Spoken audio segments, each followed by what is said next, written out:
of the House of Commons Standing Committee on Fisheries and Oceans. Pursuant to Standing Order 1082 and motions adopted on October 19th, 2020 and April 21st, 2021, the committee is meeting on the study of the state of the Pacific salmon. Today's meeting is taking place in a hybrid format pursuant to the House Order of January 25th, 2021, and therefore members can attend in person in the room and remotely using the Zoom application. I believe the only ones we have in the room today are the clerks. The proceedings will be made available via the House of Commons website, so you are aware the webcast will always show the person speaking rather than the entirety of the committee. For those participating virtually, I would like to outline a few rules to follow. Members and witnesses may speak in the official language of their choice. Interpretation services are available for this meeting. You have the choice at the bottom of your screen of either Floor, English, or French. With the latest Zoom version, you may now speak the language of your choice without the need to select the corresponding language channel. You will also notice that the platform's raised hand feature is now in a more easily accessed location on the main toolbar should you wish to speak or alert the chair. A reminder that all comments by members and witnesses should be addressed through the chair. When you are not speaking, it is very important that you should have your mic on mute. I would now, of course, like to welcome our witnesses. Today we have, as an individual, Richard Beamish, research scientist retired from the Nutchellanut Seafood Limited Partnership. We have President Larry Johnson. From the Nutchellanut Tribal Council, we have Eric Angel, Fisheries Program Manager. From Omega Pacific Hatchery Incorporated, we have Carol Schmidt, President. And from the Thornton Creek Enhancement Society, we have Dave Hurwitz, Hatchery Manager. We will now proceed with opening remarks, and we'll start off with Ms. Beamish for 5 minutes or less. But I will say that when our witnesses are finished speaking, we get to questioning, please identify who you're putting the question to. So, Ms. Beamish, Mr. Beamish, when you're ready, for 5 minutes or less, please. Sorry,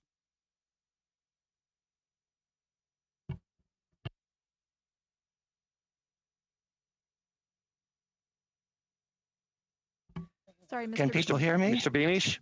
Yes. Am I ready to go? Oh yeah, your 5 minutes are started. All right, okay. Well, my message is that there is an international Pacific salmon emergency and a need to see a bigger picture. And there were unprecedented declines in Pacific salmon abundances throughout the entire North Pacific in 2020. The total commercial catch by all countries was the lowest in 30 years. The total catch of all species was 605,000 metric tons, and that's a 38% decrease from the average for the past decade. Now, in British Columbia, the total commercial catch in 2019 and 2020 was the lowest in history. The average for both years was 5,200 metric tons, which is just 7.5% of the average annual catches in the 1970s. The unexpected poor catches in 2019 and 2020 extended north throughout all of Southeast Alaska. The total abundances of sockeye salmon produced in the Fraser River were the lowest in history in 2019 and 2020. Looking across the Pacific, in Japan, where virtually all salmon catches are chum salmon that are produced in hatcheries. And beginning in 2010, catches started to decline from a recent 10-year average of about 221,000 metric tons to just 59,000 metric tons in 2019, which is a shocking 73% decline. The releases of chum fry from Japanese hatcheries over this period really did not change much, showing that the collapse of their catches resulted from declines in ocean survival and not from a shortage of juveniles. In Russia, the commercial catch of all species in 2020 declined 33% from a recent 10-year average. The surprise reduction in catch in 2020 was sufficiently alarming that their government organized an international virtual conference about a month ago in English to consider explanations for the decline and expectations for the future. Now, I was invited to give the opening presentation, which will be published in a Russian journal. There's a principle in ecology that the abundance of plants and animals that produce large numbers of seeds or babies is determined by the available habitat and not by the number of seeds or babies. And as you know, salmon produce a large number of babies, and the available habitat is mostly the ocean. Now, there's now solid published evidence that once in the ocean, the abundance of salmon is mostly determined in the first months. So the large-scale declines in British Columbia in 2019 and 2020, and throughout the North Pacific in 2020, must result from a common mechanism. A mechanism could be that fewer salmon grow faster and quicker to be able to store the energy needed to survive the first ocean winter. And a possible explanation for the collapse is that a changing climate has resulted in reduced capacity of the coastal ocean to support salmon. The emergency is that we now need to understand the mechanism that regulates salmon abundance in the ocean if we are to understand the future of Pacific salmon. Now, I believe that we have the researchers and the technologies we need from around the North Pacific to meet the needed discoveries if we could find a way to work together as an international team. Thank you for that. A little bit of time left over. So now we'll go to Mr. Johnson for 5 minutes or less, please. Thank you. My name is Larry Johnson. I'm the president of New China Seafood Limited Partnership. Our shareholders are the DT Dot First Nation, the Huayet First Nation, Cayuga Checklisset First Nation, Uchuclisset Tribe Government, and the Usluaslot First Nation. NSLP is a commercial fishing enterprise that offers fisheries management support to the shareholding nations, their fishers, entrepreneurs, and various aspects of fisheries development. I want to focus today on saying that there are nations that support sustainable salmon farming. They believe that marine salmon farming and wild salmon can coexist and be mutually beneficial. And then, the state of the Pacific salmon, in fact, it's in deep trouble and for many reasons. So my story here today about fish farms is back in 1995, I started off as a counselor for my nation. Fish farms were a bad word back in those days in the mid-90s when I got involved. And as a matter of fact, I led our chiefs, our hereditary chiefs, on a declaration to kick the fish farms out of our traditional territory. We had concerns, but we had concerns like everyone else. Myself, I didn't actually have my own mind made up. I kind of towed the line, I think, much like a lot of people in this province. So we took it upon ourselves to ask about what the concerns were, and our chiefs talked about a lot of things that others are talking about, like what happens to the bottom of these farms after the farms are gone, what happens if they escape, what happens about sea lice, what about chemicals that are used, what about safety plans, there was all kinds of questions. So I embarked as a counselor on communications, and we got answers. And I relayed the answers to our chiefs. And in our nation, we have 8 chiefs, and I still recall, even though we answered the questions, that they were still skeptical. But and there was one of the chiefs that spoke up and said, "What about 50 years from now? What if we actually find out that we were wrong and we missed the boat? So, what's next?"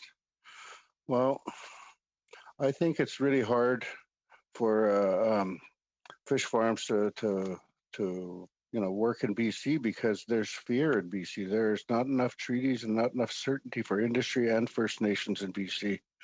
I participated in Indigenous Multi-Advisory Board and technical working groups through the Aboriginal Coordinating Committee that is hosted by FNFC, so that I could participate in and make sure that treaty nations' voices were heard. We did our homework. We've separated business from politics, in our treaty nations by creating business arms that focus on straight business, and it has to follow the strategic plan of the nation, of course, in building sustainable business, our access to the ocean resources, and we wanted it to be diversified with aquaculture. Because I think aquaculture is a great opportunity for our nations economically. It provides jobs, revenue, it provides profits to the nation so that the nation can do what it likes and create services for its people. It helps the region. It boosts our local economy while contributing to the greater economy. And it also supports a blue economy through aquaculture development.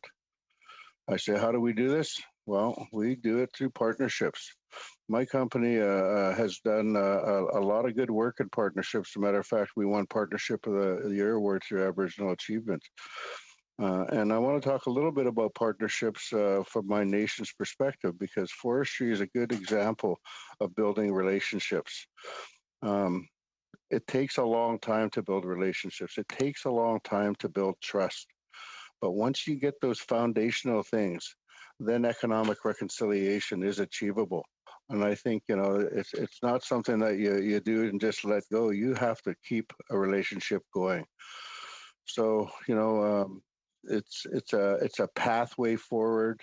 It does leave a path for others to follow. That's the goal of our company. Is we've got two nations that are working in shellfish aquaculture and kelp aquaculture and finfish aquaculture. So 4 of our 5 shareholding nations are modern day treaty nations and have self-governing rights, lawmaking authorities, and they'll decide what kind of economic opportunities they have within their traditional territories. They're focused on building their nation and building an economy so that they can draw their people back to their homelands. They want to enhance salmon. I think we can do a better job on production and survival rates so that we can carry on with enhanced salmon. We participate in commercial fisheries, aquaculture, including shellfish, kelp, and salmon farming. I think the one big thing that's totally missing off everyone's plan is predator management. And I think we really need to deal with that. So again, I just want to reemphasize, there are nations that support sustainable salmon farming because they believe that marine salmon farming and wild salmon can coexist and be mutually beneficial. I'm pretty sure that this has been happening for several decades already. So I have a bit of an ask here. Thank you, Mr. Jansen. Your time has gone over. Hopefully, anything you didn't get to say will come out in the line of questioning to follow the presentation by witnesses. We'll now go to Mr. Angel for 5 minutes or less, please. Thank you, Mr. Chair. Can you hear me? Okay. Yes. So thank you to the committee for the opportunity to present today. My name is Eric Angel. I'm the Fisheries Program Manager for the Nechanith Tribal Council on west coast of Vancouver Island. And our fisheries program is known as Waslak, which means taking care of in the Nechanith language. Salmon are integral to the culture and the economies of the Nechanith Nation, and that's been the case for thousands of years. The courts have recognized the importance of salmon to Nechanith, most recently in the BC Court of Appeal decision in the Ahousaht et al. Fishing rights case. The Court of Appeal also recognized how important it is for government to work with the Nechanith nations in implementing their fishing rights. That's what I want to talk to you about today, the value to government and to society more generally of sharing the responsibility for making decisions that will affect our well-being long into the future. So the crisis facing Pacific salmon today has been decades in the making. It's a complex problem with multiple causes. You've heard from Dr. Beamish about the ocean survival issues. There's degradation of salmon habitat on land, overfishing, potentially ocean-based aquaculture, predation by marine mammals, overcapacity from too many fish in the ocean. You've also been hearing from earlier witnesses about ways to address problems, restoring salmon habitat, building resilience to climate change impacts, reducing fishing pressures, improving monitoring and enforcement, moving salmon farming operations to land, increasing hatchery production and enhancement. These are all important measures, and they sure can help, but we've been doing a lot of them for a long time already, and no one approach is going to be sufficient. The most important thing from our perspective that the government and DFO can do to address the decline of Pacific salmon would be to recognize the passion, knowledge, and capacity that exists in First Nations and coastal communities throughout BC, and to work closely and directly with those First Nations and coastal communities on a regional basis to decide how best to use the financial and human resources that exist and that are being made available. On the west coast of Vancouver Island, we have an organization that is fit for that purpose. The West Coast Aquatic Governance Board was brought into being over 20 years ago by the Nachanas Nations, working with regional, federal, provincial governments and stakeholders in the area. There are representatives from everyone with an interest and a role to play in promoting the health of salmon and salmon ecosystems. First Nations, the regional, provincial, and federal governments, commercial and recreational fishers, salmon aquaculture firms, forestry companies, tourism operations, hatcheries, environmental NGOs. Today, the board continues to operate, running salmon harvest and stewardship roundtables in each of the major fishing areas on the west coast of the island. These roundtables reduce conflict between everyone involved. They promote win-win solutions for the participants, and they're highly cost-effective. For many years now, the governance board and the roundtables have operated on a shoestring budget of a few tens of thousands of dollars each year. Recently, Nachanas Nations, working through West Coast Aquatic, submitted a proposal to DFO to use a small portion of what remains of the Pacific Salmon Treaty Mitigation Fund to support the operations of the board. Do that, we're asking, or commit a very modest amount of the new Pacific Salmon Strategy monies to support West Coast Aquatic on a long-term basis. And it's important to understand that there are opportunities here, that this isn't simply a crisis. For decades, we've had an economy built around maximizing the extraction of resources from rural regions of BC, including salmon. That isn't sustainable, and that should be clear to everyone by now. But it doesn't mean our salmon-based economies have to collapse, and coastal communities and First Nations in particular have to suffer the consequences. We can shift our focus to restoring salmon and salmon ecosystems. We can build a restoration economy that creates long-lasting jobs and brings salmon back to health. This will take generations, but we can start to see the benefits immediately, and the Nachanas Nations are ready to lead the way. Nachanas co-founded West Coast Aquatic because we know that the only way forward is to work with our neighbors, the newcomers.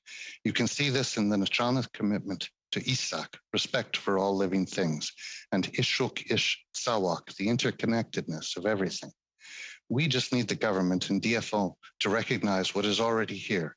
If we do that, if we build on our strengths and work together instead of against one another, we can tell our children and our children's children that we did the right thing.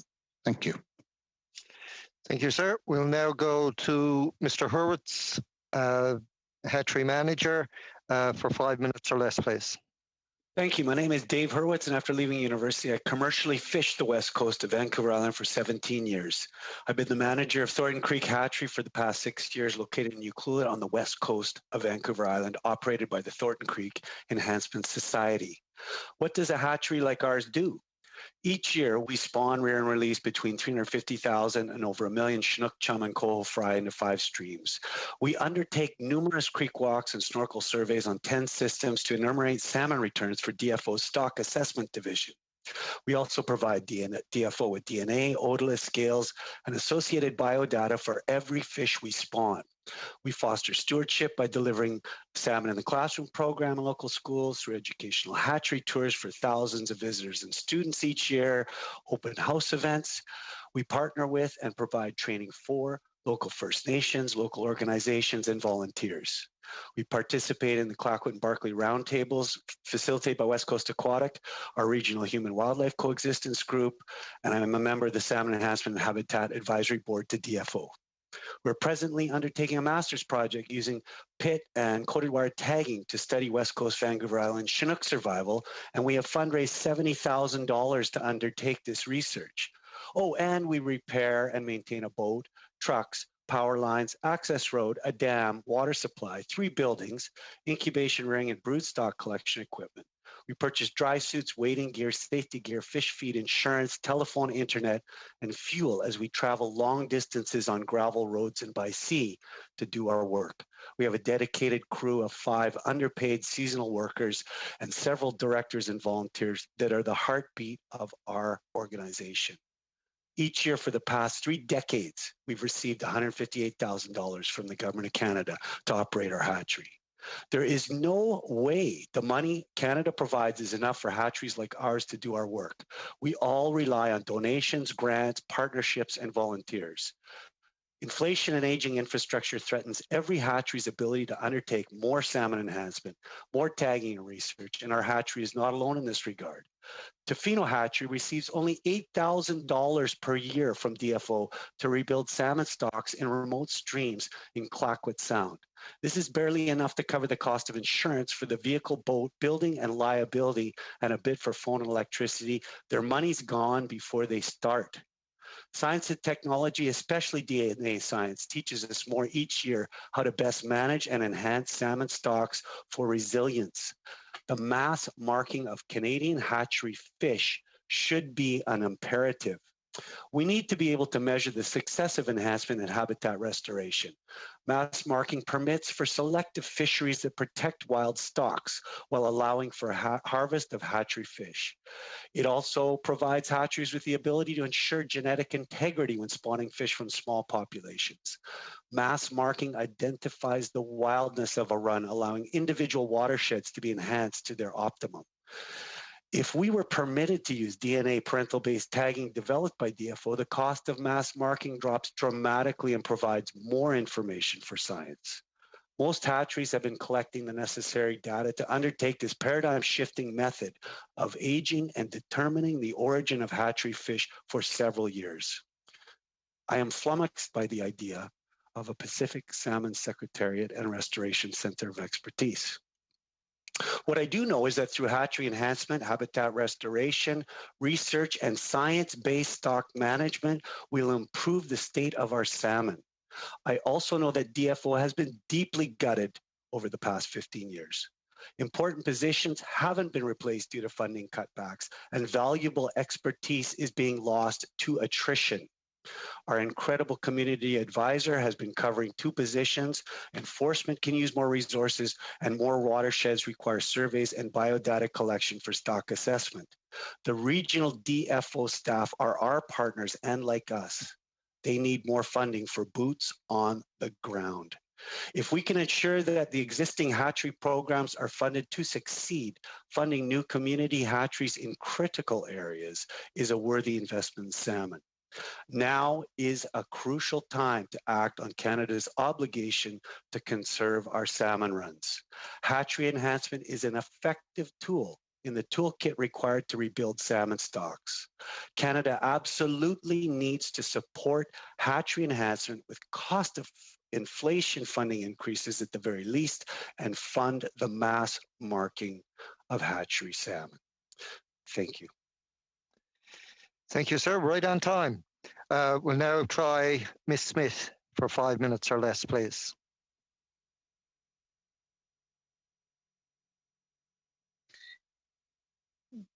Thank you, Chair and committee members, for the opportunity to provide information regarding the state of the salmon.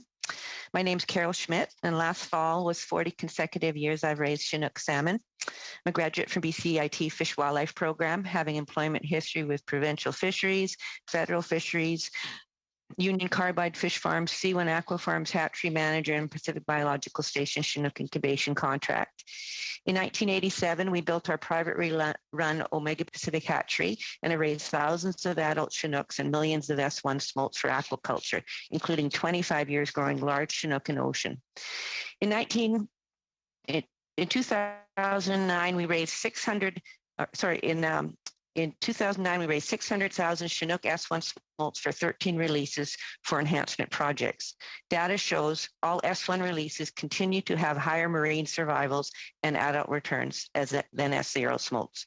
I've written a paper entitled Freshwater Hatchery Management Practices, which could be incorporated to rebuild wild stocks of Chinook, which was presented at the Aquaculture Canada Conference, as well as presented another natural freshwater rearing program to increase Chinook survivals at the Northwest Fish Culture Conference in 2019. My address to the committee is regarding Chinook salmon decline. Stocks of Chinook salmon continue to decline, with many reduced to less than 100 fish.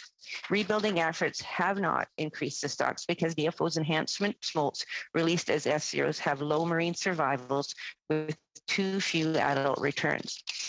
We've demonstrated a solution to rebuild the Chinook numbers. Omega hatchery, Chinook S1 smolts increase marine survivals, having more adults return to spawn and have shown to effectively rebuild the stock. Our one example, Phillips River, last fall had 3,500 adults return, and it's now listed in the 2021 hatchery production plans as enhancement target met in monitoring phase. This is largely due to Omega's 4 release groups of 45,000 S1s, whereas the previous 25 years releasing many groups of 100,000 F0s, the adult returns to the river had remained at 200 to 500 fish, which is similar to most streams in DFO's enhancement program, despite 40 to 40 years enhancement releases totaling millions of S0 smolts. A 50,000 smolt release by Omega Pacific as an S1 had 500 to 1,350 adult spawning returns, compared to the S0s for the West Coast, which was 65 to 100, and for the Salish Sea was between 200 and 600 adult returns. My presentation summarizes results for our smolts compared to S0s. However, due to a short time frame, I will first give you my closing recommendations. My recommendation is that we establish a Chinook Special Project Committee, 5 to 7 members, myself being one, that would help organize with the authority to implement a plan that prioritizes Chinook stocks to be raised as S1 this fall. Use our hatchery's available space and assess capabilities at other hatcheries to raise S1 using Omega's procedures. Put together a budget and deliverables for 5 and 10-year period to rebuild Chinook stocks, including Fraser River, Clayoquot Sound, Ament, Henderson, Chemainus, and others. The rationale for this action is DFO's enhancement program is in its 44th year and continue to release mostly at fry or S0s. DFO has RS1 results ongoing 7 years, and over 40 letters from First Nations and organizations such as the BC Wildlife Federation have been sent to DFO. And in the October 2018 House of Commons Standing Committee, M154, recommendation number 16, all request that DFO incorporate the use of S1 and Omega hatchery to increase Chinook populations. Despite this, DFO continue with their S0 program, and Omega's proposed projects have been taken to their facilities to raise as fry or S0, leaving Omega in its 3rd year empty of any enhancement projects. A team of experts is required to ensure the best actions are taken to rebuild the Chinook stocks. So in summary, Chinook's future's existence is a serious issue. The majority of Chinook returns to rivers are too few in number to naturally rebuild. This will not be resolved through mass marking, fishing closures, parental tagging, more studies, or continuing to release S0s. Hatchery intervention and releasing the S1 smolt is the very most effective tool to increase numbers. So I recommend a Chinook Special Projects Committee, independent to SEP, to put in place a plan starting immediately that prioritizes the stocks, effectively increase the numbers, and commencing this fall. And I did have a number of slides to show you some of our results, but so I'll just keep on talking until I run out of time. 2003, we wrote DFO that the enhancement really. Oh, have I run out of time? Oh, yes, your time has gone over a little bit. I thought you were just about finished. So we'll now go to our questioning by our committee members. And I would ask again that we've got 5 witnesses there today, and it'll make your better use of your time if you identify who you're asking the question to, rather than asking just a blank question and waiting for someone to start the answer. So we'll start off with Mr. Bragdon for 6 minutes or less, please. Thank you, Mr. Chair, and I'll just start quickly with Ms. Smith. I just wanted to ask you about the small transfer to your operation from DFO that was canceled. Has anyone at DFO explained why the transfer was canceled? Are you referring to the Henderson Lake project that was supposed to commence last fall? Yes, I believe so. So just so you know, when we started to talk about the Henderson Lake, we approached DFO with the Uchuckalsit tribe, and we said, what do you require? And within the 2.5 years, we had everything in place. And so a standard IT transfer permit, they had taken the eggs at the hatchery, which was Nitnat, because Henderson is down to 25 returning fish. So we needed fish eggs to restart the run. Previously, eggs had been put into the system, but none for 16 years. But when we applied in the final minute, the department said that, first of all, they didn't support an S1 strategy. And then secondly, they brought up a bunch of reasons which had already been discussed and resolved. And in the final minute, they said, we're going to keep the eggs and do a fry release because it's one less move to a hatchery. But the IT committee, which was waiting for CEP to say, yes, we've approved the release location, and they wouldn't provide that to the IT committee.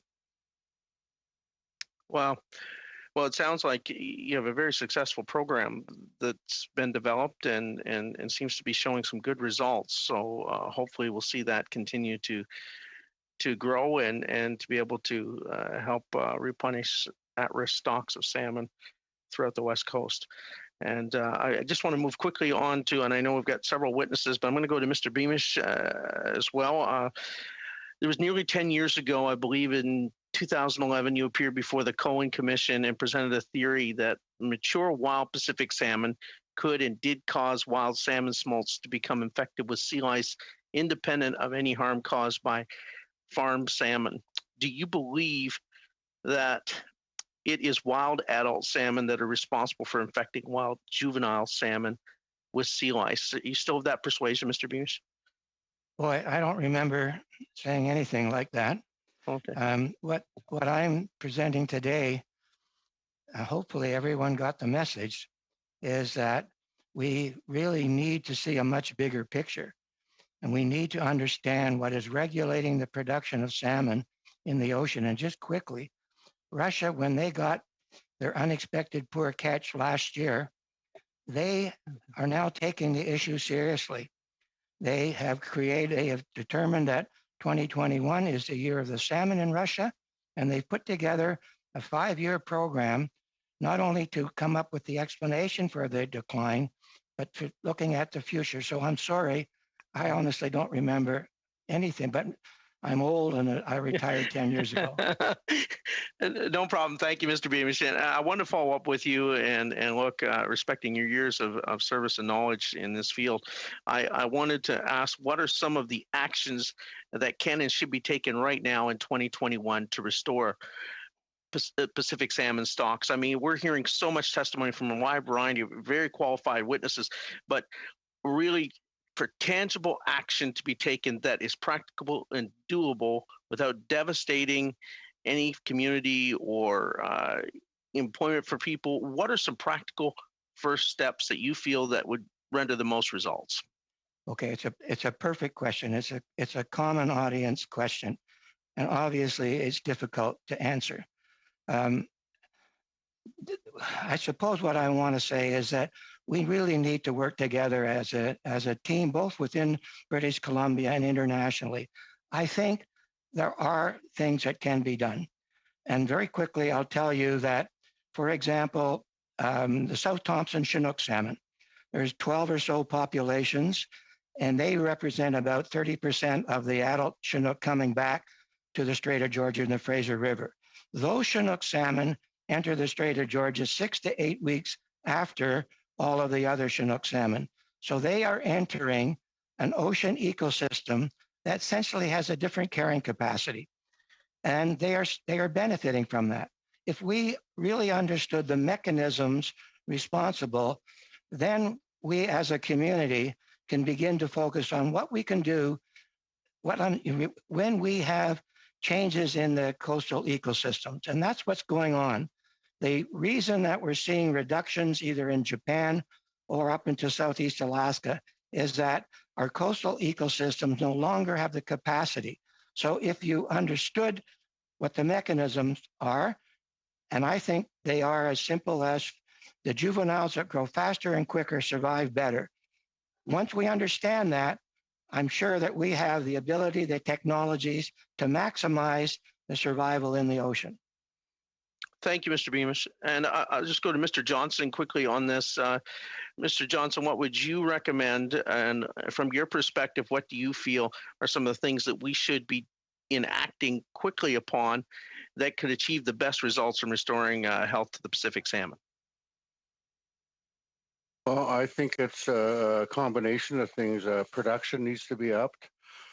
Survival rates need to be examined thoroughly, and we really need to do something about balancing nature, and that's the pinniped issue. That needs to be. We need to get pinnipeds down to a likable or a number that's better for our fry and for our broodstock collection. Thank you, Mr. Bragdon. Your time is up. We'll now go to Mr. Hardy for 6 minutes or less, please. Thank you, Mr. Chair, and thank you to all the witnesses. Fascinating. I wish we had a lot more time to chat with you. And Mr. Beamish, I must say that I'm old too, and sometimes last week is a challenge. So there you go. I'll start actually with you, Ms. Schmidt. Explain briefly, if you can, the difference between an S1 and an S0 smolt. Okay, an S0, most salmon spawn in the fall, and they emerge from the gravel in the spring at 0.5 gram. Most systems with the lower reaches, the fry will go to the estuaries, and that's called an S0, and into the ocean right away. Whereas in the upper reaches, the fish remain 1 year or longer in fresh water before they migrate to the ocean, and that's an S1. I see. And is it possible to put S1s where S0s used to be, and they would exhibit the same trait? All fish have the ability to go out as S0s, S1s, or S2s, and it's what dictates that is genetics, but also is food availability, water temperature, development. But just as to one interesting thing, the farming industry, which I farmed many years, Chinook, when we entered S0 smolts, every farm had issues with keeping them alive and required antibiotics. And the day we entered a S1 smolt, that was a non-issue. We would get 96% survival. All right, I'll have to leave it at that because I do have to move on to other questions. I appreciate that very much. Mr. Beamish, back to you. It's our understanding that in their first couple of years, the salmon stay fairly close to the shore. They're not out in the deep water. And given that there's probably not an awful lot we can do about deep water conditions, what about the inshore conditions for these young salmon? What can we do there that would improve their chances of survivability? Okay. Over the last couple of years, a colleague and I have been privately organizing expeditions into the Gulf of Alaska in the winter to actually understand what regulates salmon when they're out in the open ocean. And what you just said is that the coastal environment does contain some salmon, but really most of them move off the coast into the more open ocean. And if they survive the first winter, they more or less continue to survive until they return. There's some, right? If I could, sir, I need to know. Okay, the fish go from inshore and they go out into the open water.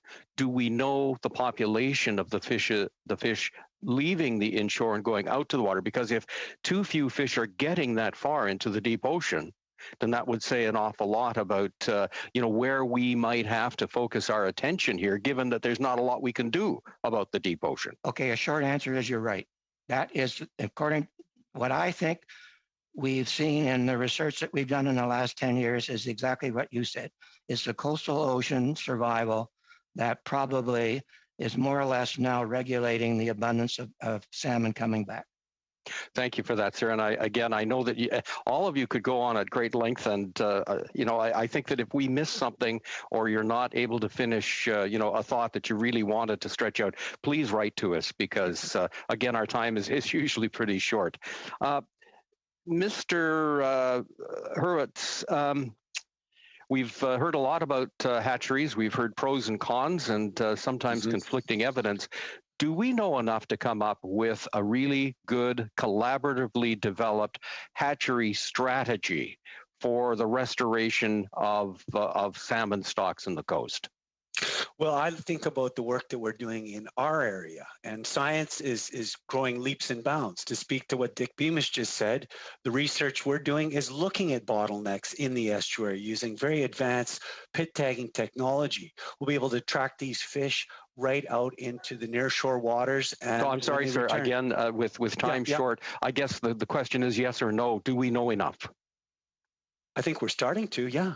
Okay. We're starting to find those bottlenecks, and certainly everybody's speaking to them.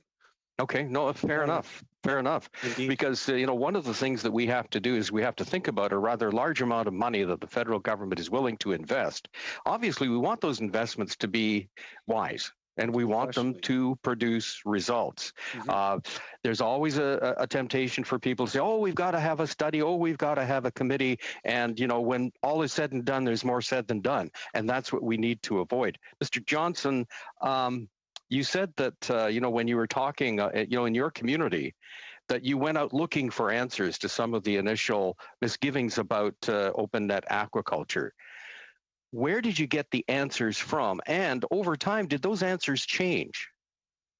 Well, we engaged directly with the fish farm that was within our territory.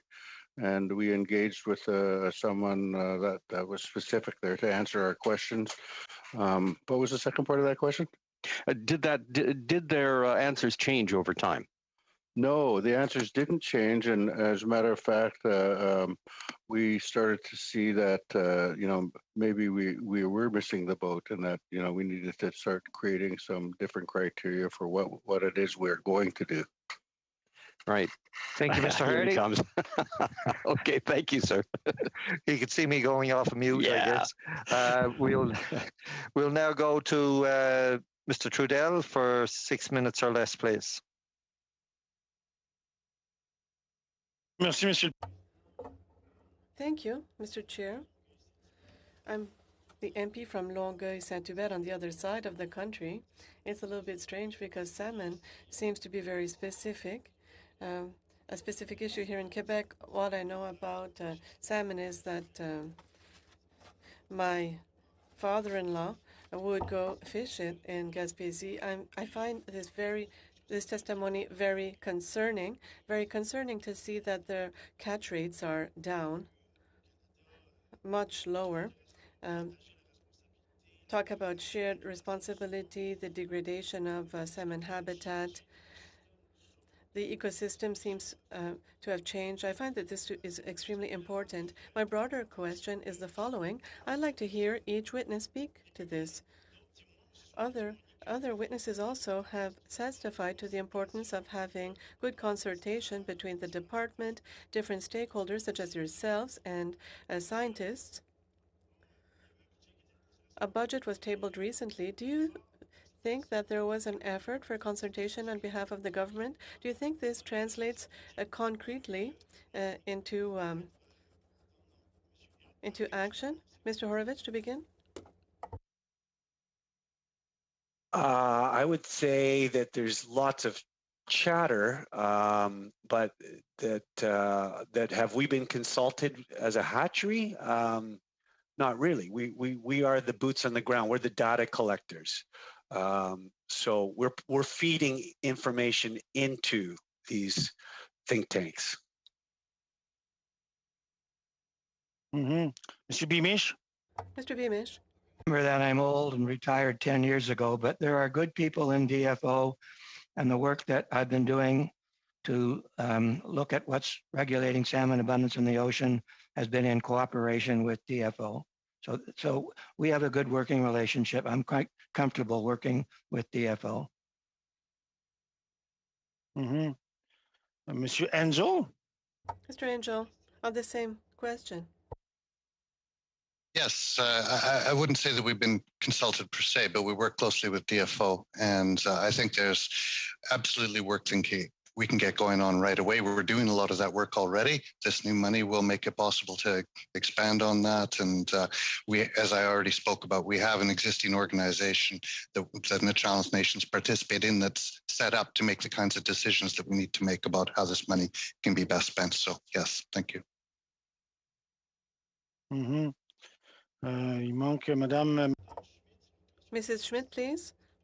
Do you think that the government has consulted stakeholders enough before elaborating the budget that was tabled a month ago, and new monies in the budget, new sums of money in the budget for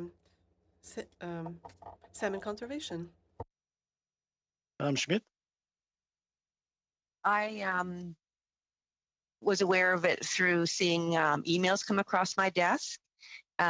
There, with the local stewardship groups that I have participate in, there hasn't been really any discussion about that, about the money.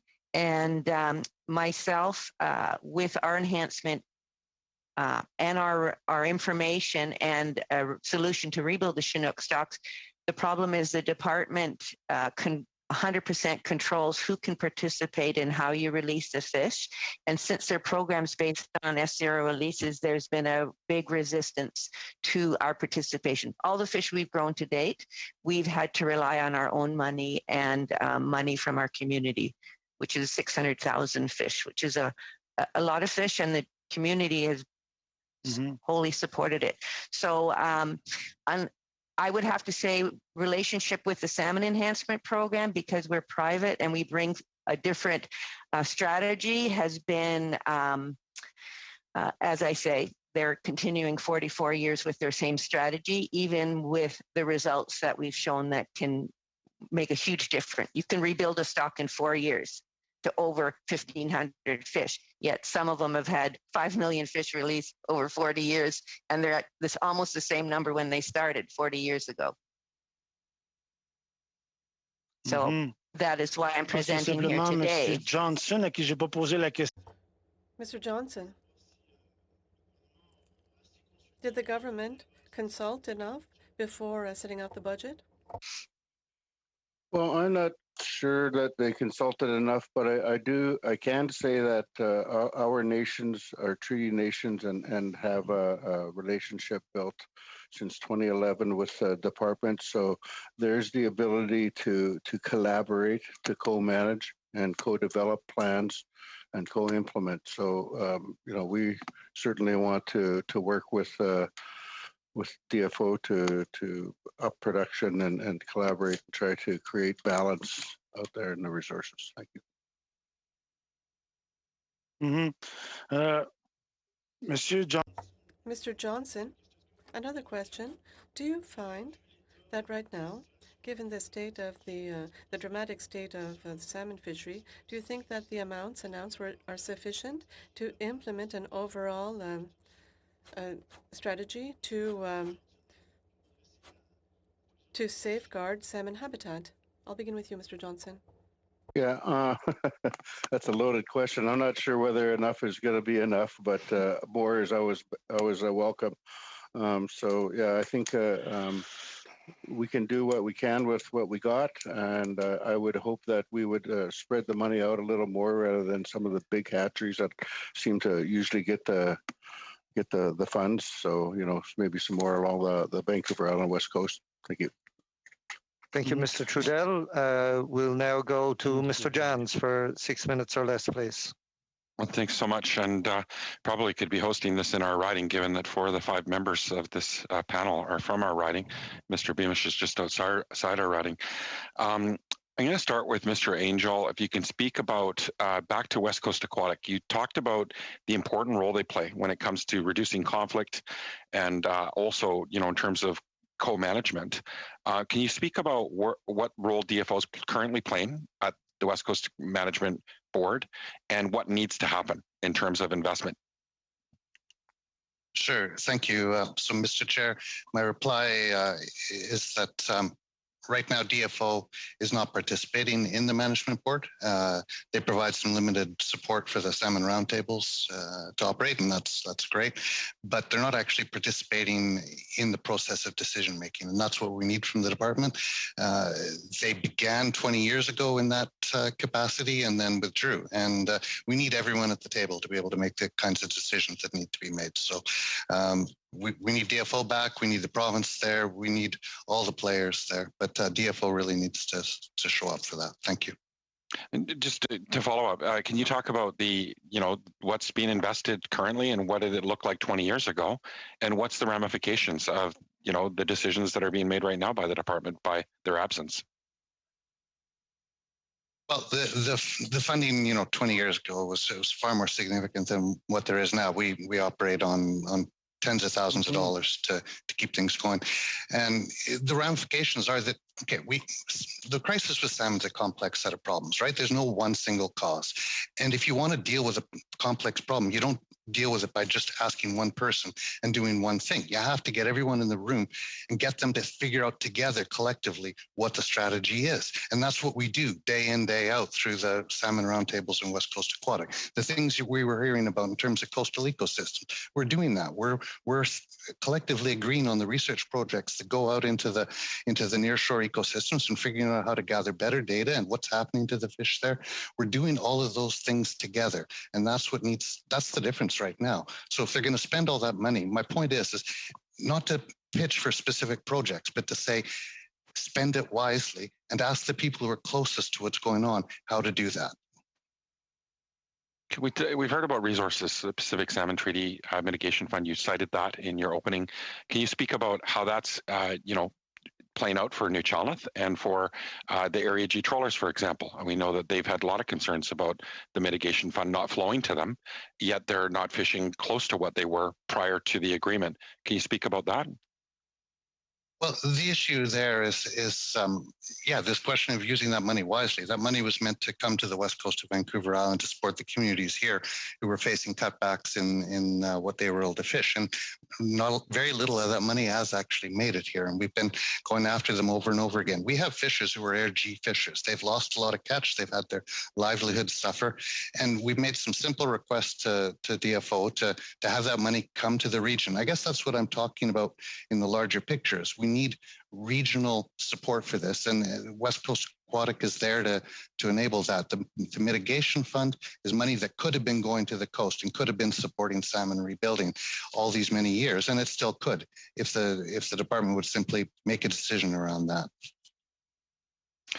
Mr. Horowitz, you talked about how difficult it is. Tofino Hatchery, $8,000. I know, talking to Joe Curley and Andrew Jackson, running the hatchery out at Kennedy River, your hatchery at Thornton Creek. Can you talk about how little increases you've seen over the last 30 years and how that plays out for your operations?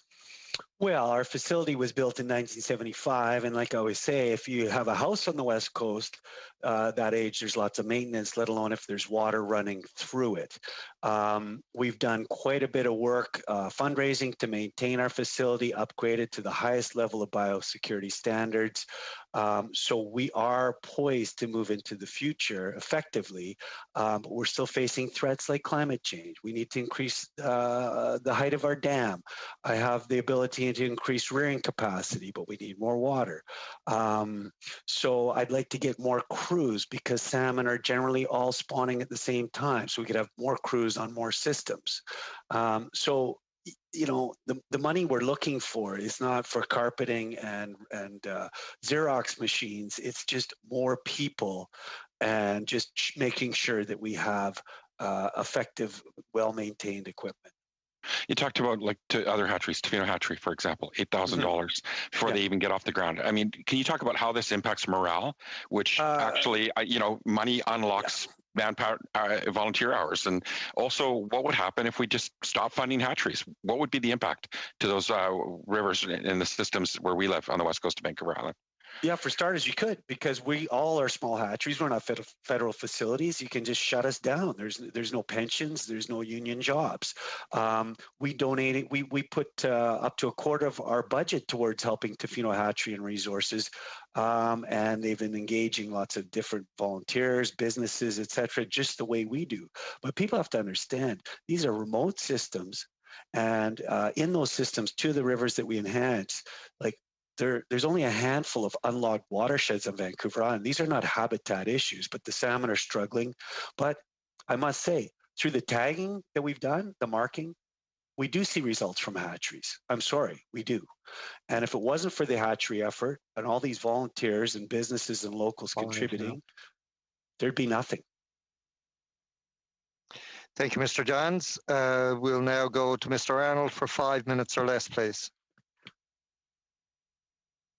Thank you, Mr. Chair, and thanks for all of the witnesses for being here. This study, it's been going on a long time, and there still seems to be so much more we need to know. Mr. Beamish, if I could start with you, I want to thank you for your efforts towards understanding the open ocean survival with the expeditions that you've undertaken there. Could you really briefly tell us if there were any surprises that you found in that expedition regarding what species you found or intermixing of stocks in that ocean environment? The short answer is almost everything was a surprise. Specifically, we found that coho salmon were much farther offshore than expected. We found that pink salmon were at the southern limit of our survey, and they should have been the most abundant species, and they were pretty close to the least abundant. Their distribution is going to be much farther south. We found that pink salmon and sockeye and chum did not overlap and compete. We found a chilco, a juvenile sockeye, way out in the middle of the Pacific.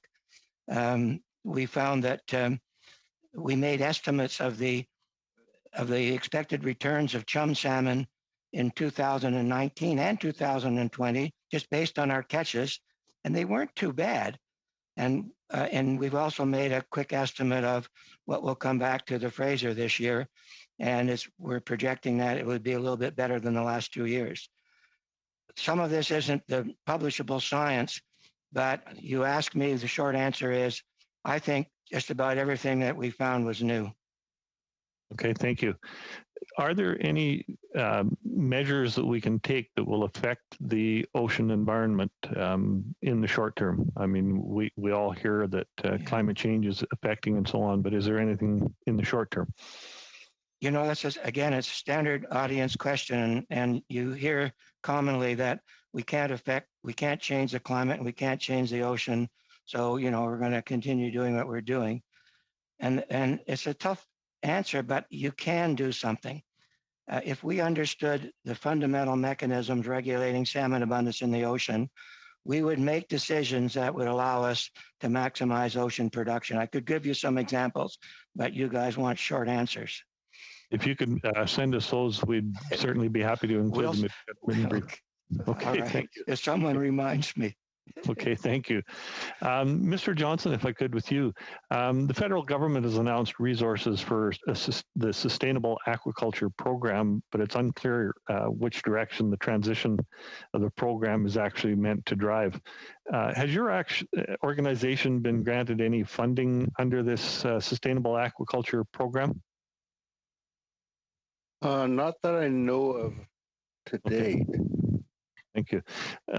Does your organization see a path towards land-based or partial land-based or closed containment systems for salmon farming? I see likely maybe closed containment. Land-based, I don't see any example anywhere in the world that it's working yet. Okay, thank you. And are you working with any partners towards any of that at this point, doing any research or studies into that? We are working with a company, and yes, they are looking at new technologies and those kinds of things. But right now, our main focus right now is under kelp and trying to get the province to turn applications faster. Okay, thank you. And I think I've got time for a question for Ms. Schmidt. Carol, we've met, toured your facility. You do some incredible work there. We've seen in so many species where it's that first year of survival, whether it's mountain caribou, whether it's salmon, whether it's deer, whether it's other species, that first year of survival is so important. Why do you think that is so important with the S1s that you have been raising and doing the work on?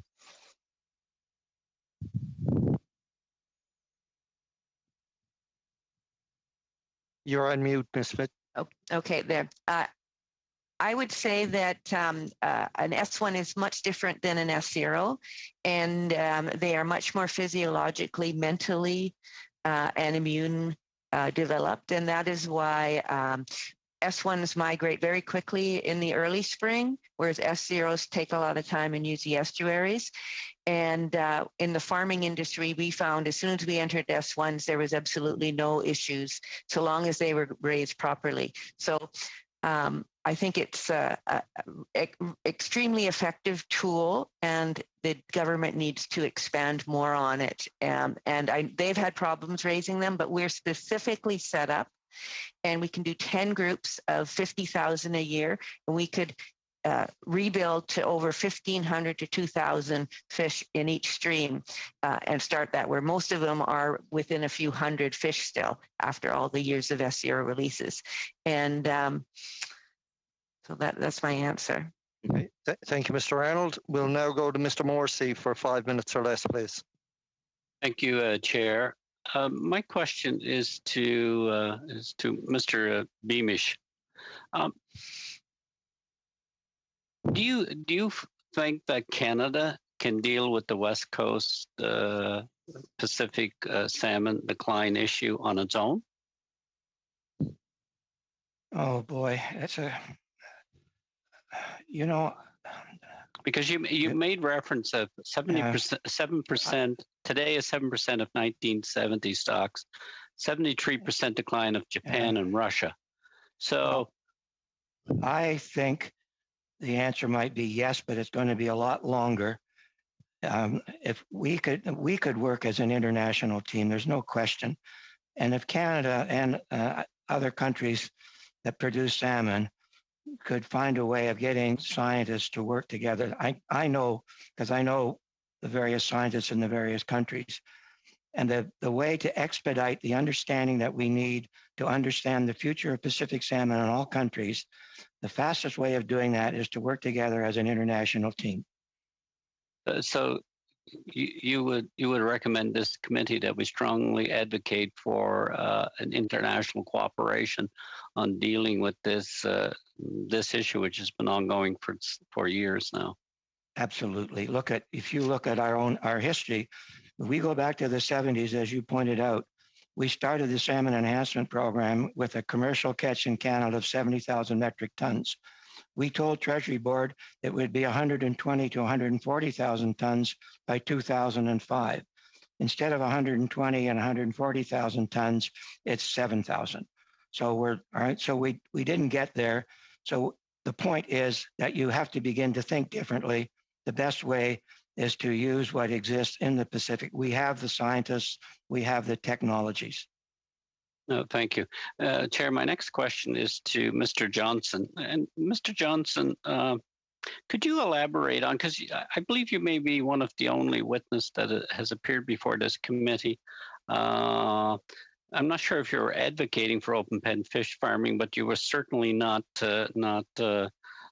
critical of it. And you referenced to, in your comment, a fear in BC. Could you elaborate on what your thought was behind that? You were referencing open pen fish farms and a fear, if we could get beyond the fear in BC. Well, it's the fear of the unknown. And a lot of people like myself, for example, I never had my own opinion about it. I heard what others were saying. I heard what my chief counselor and counselors were saying. And so I think there's a lot of this information going around that's not the right information. So my sense about it is that there's a lot of fear in BC because there's not lots of certainty. There's only very few modern day treaties. And so if we could get, to the nations, get the right information out there, I think the outcome would be different. But I still think there's a lot of fear of the unknown. It took myself several years to go through and identify the questions and get the answers. So that's my answer. So, Mr. Could you just explain to the committee a bit, describe the type of open pen fish farming that your First Nation is involved in? And obviously you wouldn't be involved in it if you felt it was having a negative impact on the ecosystem and the natural salmon. Would I be correct in assuming that? Yeah, well, my nation is not involved in it, but one of my shareholding nations is doing sablefish. Two of our nations are doing kelp aquaculture, and 4 of the 5 are doing shellfish aquaculture. And where so is any of them doing open pen salmon farming? No. So you're not involved in that side at all? No. But I believe that the information that we have, there's nations looking at it, but no one has gone that far yet. You mean looking at open pen salmon farming? Yep. So this would be an economic activity you're considering pursuing? Yeah, no, absolutely. One of our nations is going down the path of building a relationship and finding out for themselves, addressing their concerns, and then so we'll see where that goes. Okay, thank you. You also Sorry, Mr. Morrissey, your time is up. They're probably not going to finish the question or get an answer in the 4 seconds that are left. We'll now go to Mr. Trudell for 2.5 minutes or less, please.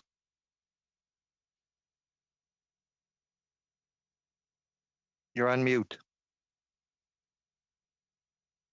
Voilà. Thank you. I would like to thank the witnesses once again. I find this discussion to be extremely fascinating. My question is for Mr. Beamish. Do you think that right now we have a sufficient amount of resources that have been implemented to make sure that the impact of climate change and pollution will be reduced on conservation of the salmon stocks? When you talked about Russia, for example, do you think that DFO could be inspired by the Russian approach? I think we have the resources, and I think that Canada should be inspired by Russia. We had a virtual conference a few weeks ago to look at the results of our 2 expeditions, and the agriculture minister of Russia welcomed us in our virtual conference. Russia is taking their reduction in 2020 very seriously. We had the worst catches in all of in 35 years. This is all countries. So there is a common mechanism that has to be that caused the decline. I think it's the coastal ocean, as was brought up earlier. I'm sorry, I forgot, Mr. Arnold, maybe. And I think that it's less the number of resources that we have, but how we use them. And we need a focus for understanding. We need a focus to see a bigger picture. Merci. Thank you. Question for Mr. Angel. Earlier on, you were talking about jobs. In your opening statements, you mentioned that it's very important to ensure better conservation of the salmon stocks. Do you think that right now, well, everything has been put in place for the creation and the maintenance of jobs in this field? Angel. Thank you for the question. So, no, there's a great deal of work that could still be done to create jobs. So, in respect to this, so this kind of economy that we need to transition to with respect to salmon, it involves a lot more looking after the salmon as opposed to thinking about how many of them we can get out of the ocean to sell. That's part of it still, absolutely. But we need to be rebuilding the ecosystems, both the ones on land and in the nearshore environment where we can have some influence. We have lots of opportunities to put people to work doing that. We need guardian programs. Our First Nations are always out on the water before anyone else is. And yet we struggle to find enough money to ever employ people doing that. Money can go towards having people out on the water looking and paying attention to what's going on. We need to be doing more science. There's lots. The DFO has a fantastic science department. There's lots of capacity in the private sector in our nations. We could be doing work there too. There's tourism related to this as well. Salmon bring bears bring tourists. There's all sorts of possibilities here. I think we're stuck thinking that we just need to get more salmon again so we can keep on fishing them as we were doing. We need to be a bit more imaginative than that. Thank you. Thank you, Mr. Trudell. We'll now go to Mr. Johns for 2.5 minutes or less, please. Thank you. This is a question. Mr. Johnson, you're running really a leading company on the West Coast, the only cannery on the West Coast right now. There was 80 canneries back in the day. Can you speak about, and I know you've been a huge advocate for getting more investment into companies like yours, Indigenous-led companies that are providing value added. Can you talk about how important it is that we invest in fostering, developing value added, especially in the new areas where you're embarking on, like seaweed and kelp and other areas? Yes, I think there could be a lot of more funding put towards this type of aquaculture, whether it be kelp or. Can you rephrase that question? I'm sorry, Gord. Just, in terms of overall, your wild salmon, all of your wild species, as well as all the products that you're offering, and also where you're pivoting to now kelp and seaweed, you've talked about the need that there's need for investment to add more value to these products and the importance of that and the lack there is of right now. Can you speak about what that would do if there was funding made available? Yeah, I think we could use more funding and capital funding in terms of developing aquaculture. We could use more funding for business development to establish partnerships with industry. We could also use more funding, or I think the Flerno could use more funding to hire more people to process applications. So I think, I don't know, does that answer your question, Gord?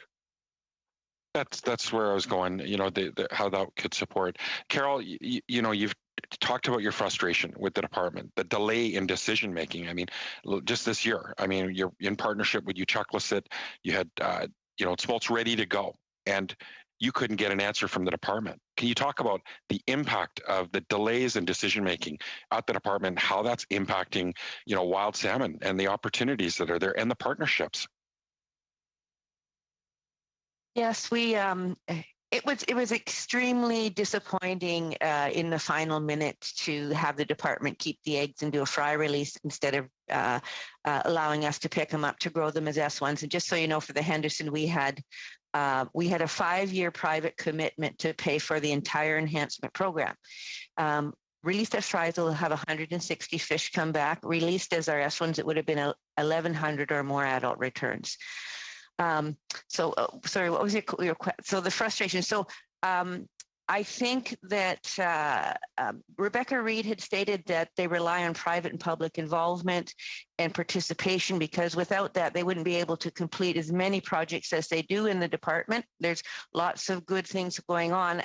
However, it appears that our private hatchery, once all these results have come in for the S1s, it's as though they've dug in their heels and they don't want to allow us to participate. So I don't know. All I can say is that with the results, it needs to be transposed in a bigger scale to rebuild the stocks, and should remain as 40 years enhancement. They're down to 70 fish. And it meant 40 years enhancement, 260 return on average. When they started 40 years ago, 200 fish in the system. Clayoquot Sound, all the Chinook stocks are now related at a high risk level because the returns were so low. I have demonstrated, grow them more natural, and they behave different, and you will get way more fish back because they survive greater. I don't know, like I said, I'm here today saying maybe we need to set up a special committee to make these decisions in real time. I wrote the department 18 years ago, and I said your 0.2 to 0.6% survival can be increased to 5 to 10%. All you got to do is change how you grow the fish. They've got the results now, and so here we are. Okay, thank you, Mr. Jans. We'll now go to Mr. Calkins for 5 minutes or less, please. Thank you, Chair. So I'm just going to ask questions of every one of you. And I'd like you to note the question. If you don't have an opportunity to answer it, I would appreciate it if you could submit a written answer, because I think this will be probably the only 5 minutes I'll get. My question for you, Mr. Beamish, is on the studies that we've seen in the ocean and the commingling of fish from countries that I will use the term loosely, ocean ranching, such as Japan and the Russians do. You haven't talked about the fish coming from Alaska very much. I'm wondering what's happening there. And can you talk about where are these fish going? If they're not showing up in catches, if we're down 70%, are the fish moving somewhere else? Are they coming back to the wrong stream? Are they showing up in our Arctic systems where they haven't shown up before? If you could just comment a little bit on that. My question for Mr. Hurwitz at the hatchery, first of all, just extend my appreciation to you and everybody else. I've gone to so many hatcheries on the coast and I visited with people. Unfortunately, I never got to yours. But I want to talk about mobile marking facilities because I don't think it's possible to have stationary ones. Could you tell us what the cost would be and how many of the hatcheries like yours, community-based hatcheries, could be impacted by, if we were going to do complete marking, how many of those hatcheries would be available or how many of them could access a mobile marking system? Carol, wonderful to see you here again. I was honored to go out to your facility. I think Mel and I came out there at the same time. I want to talk a little bit about freshwater versus saltwater. And I know at the Marble River facility, they actually rear some of the fish in freshwater and they rear some in places like Quatsino Lodge has a pen there where they rear some of the Chinooks and get better returns. Can you talk a little bit about the difference between rearing to a certain size in freshwater versus rearing in saltwater? And my last question to Mr. Johnson is, we've heard from a lot of people talking about seals and predation, and some have suggested that we don't have to do a massive amount of effort on seals and on predatory seals. We just have to target the ones that are causing the most havoc. And I'm wondering if you could elaborate a little bit on that. So I'll just let you guys answer to the best of your ability. I'll go first on seals. Our approach to it would be to deal with habitualized seals or sea lions within the system itself while we're collecting our broodstock, and also to deal with the ones when we're releasing our fries in the estuary area. The third place would be while we're harvesting for our food and domestic purposes, that we be able to deal with and protect our nets and investment. But our underlying principle is always to utilize the full animal. Thank you. Mr. Hurwitz? Yes, thank you. Well, ironically, the mobile marking trailer I've heard about for 2 years showed up last month, and we just used it last week. Prior to that, it was used at Tofino Hatchery to mark chum. So I'm very excited that we now have a unit on the coast that is working. I'm very excited this week. Regarding sea penning, I must say that with all due respect to Ms. Schmidt, I swim rivers along with lots of other seasoned biologists, and we've yet to see an S1 in the wild. So this is definitely a life history that is more conducive to glacial-fed streams on the mainland coast, and she's used that technology to introduce onto the island. Unfortunately, facing climate change and warming waters, the S1 strategy is not necessarily something that is natural. But sea penning that you speak of, yes, we've done sea penning, and to take the fry from the hatchery at 5 grams, put it in a sea pen at the mouth. Very, very important for imprinting to that natal stream. In 2 weeks, they double in size and we have exponential survival.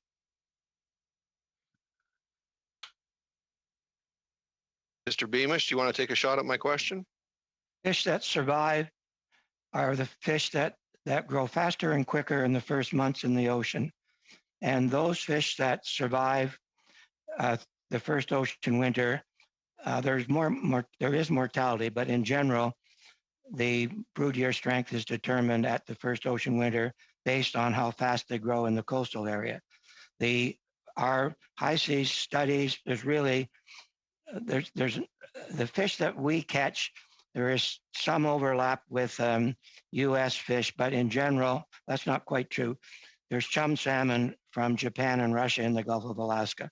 But if you're suggesting that there's competition from fish from other countries, I would say no, that it doesn't exist. And by the way, we did find through our plankton studies that it did look like there was a lot of food available in the Gulf of Alaska that would not be regulating the abundance after they survive the first ocean winter. Okay, thank you, Mr. Calkins. Time is up, but I think you may get some time yet before the day's session is over. We'll now go to Mr. Batiste for 5 minutes or less, please. Yes, thank you for that. And my questions will be to the Nichannel. The witnesses coming from the Mi'kmaq territory, we've seen it's best when plans are based on collaboration, and there's several nations along the BC coast, as well as several stakeholders. I'm wondering, with the money that our government is investing moving forward, what is the best way, do you feel, that Indigenous communities on the BC coast can be engaged and involved in the process of developing a plan moving forward? Larry, do you want to start with that one? Sure. The best way to be engaged is I know with my group anyway, we're a treaty group, and so we are already collaborating. I think that if you can focus on some of the very marine areas, you can sort out some funding regarding whether or not it's business development for aquaculture and establishing partnerships with industry, and yeah, I'll leave it at that for now. Go ahead, Eric. Thank you. First Nations need to be decision makers at the table with DFO. It's that simple. We don't need to be consulted. We don't need to be engaged. We need to be decision makers as a level of government, as right holders, deciding how the money can best be put to work. Thank you. Okay. Mr. Johnson, you talked a little bit about the fish farms being a bad word, and we've heard some reluctance around hatcheries as well. Can you talk to me a bit about how fisheries has evolved in BC in terms of what is the Indigenous view on terms of how best to bring back the salmon stocks? Well, I can give you my view on it because it's hard to speak for everyone else. But my view on bringing salmon back is looking at production, upping the production, also looking at survival rates, looking at pinniped management, predator control, and looking at collaboration amongst governments and First Nation groups. Thank you. Okay. Mr. Johnson, can you tell me a little bit? I mean, I know I'm asking for, when I ask for an Indigenous perspective from BC, it's difficult to say that. But is there any discussion happening with the British Columbia AFN level about some of the solutions moving forward? And do you think that's a good form to use for this discussion? Or is there a better form that looks just at specifically the Indigenous communities that live along the coast? I think the AFN could be appropriate to look at Indigenous things on the coast, but I think speaking directly with the nations, with tribal groupings is likely the best, and then even drilling down right to the specific nation levels. I think there's a lot of that we get caught up in this cookie cutter approach a lot of times, and I think it's each individual nation has their story. And how many nations is that on the BC coast that you think would be a part of this discussion, knowing that in the Atlantic we have 3 nations, but in BC, what's the number? Well, I think in BC there's something like over 209 or 8 or 9 nations in BC. I think of that, probably a quarter would be my best guess in terms of marine, so 45 to 50. Okay, and is those nations or are those bands or reserves? I would say a mixture. It just depends on what you like to be called, I guess. I know with our modern day treaty, we like to be called nations. So. Okay, and in terms of when I talk about nation, I mean the language that they speak. In terms of, are you saying that there's still over 200 nations in BC? Oh, yeah, well, individual nations, but language grouping is much different. Now, I'm part of the Nuchanath, which is 14. Groups in one language. Okay. All right. Thanks a lot. Thank you. Mr. Chair, that's it. Thank you, Mr. Batiste. Thank you for that. We'll now go to Mr. Major for 5 minutes or less, please. Thank you, Chair, and thank you to the witnesses for coming out this afternoon. Mr. Johnson, you mentioned the economic opportunities associated with agriculture and the positive impact to its local economies. Can you expand on how aquaculture creates opportunities for First Nations and rural communities? Well, First Nations, particularly in Nuu-Chamath, we are ocean-going people. The word Nuu-Chamath literally means people of the mountains facing the sea. So anything to do with the ocean, we are definitely part of it. It goes back to our principles of Hishuktawak, the interconnectedness. We are connected to our environment, connected to our lands, connected to our resources. Okay. How do you believe the federal government should support communities who rely on aquaculture? Well, I think we need to have capital funding for business development. We need to have business development to establish partnerships with industry. We need the funding for that. We need First Nations in the province to support. We need the province to support and build to be able to process the applications. We need the governments to honor UNDRIP and give First Nations the decision-making ability to make the decisions on what types of aquaculture they want to develop in their territories and provide funding necessary so the First Nations can make it happen. First Nations can provide advice on examples of how to breathe life into UNDRIP that's meaningful for that First Nation. So, if you can let us First Nations help the government define UNDRIP through economic development. I think there's some really good opportunities there. There's some good partnerships out there. And as a matter of fact, I think networking on some of the positives would be beneficial for some of the First Nations of British Columbia. Thank you. Okay, and second question for you, Mr. Johnson. You also raised concern in the opening remarks on the lack of predator management and the discussions around that. Can you explain the impact that the lack of predator management discussions are having to the Pacific salmon stocks, and why do you believe these conversations are not being held? Well, there's environmental groups.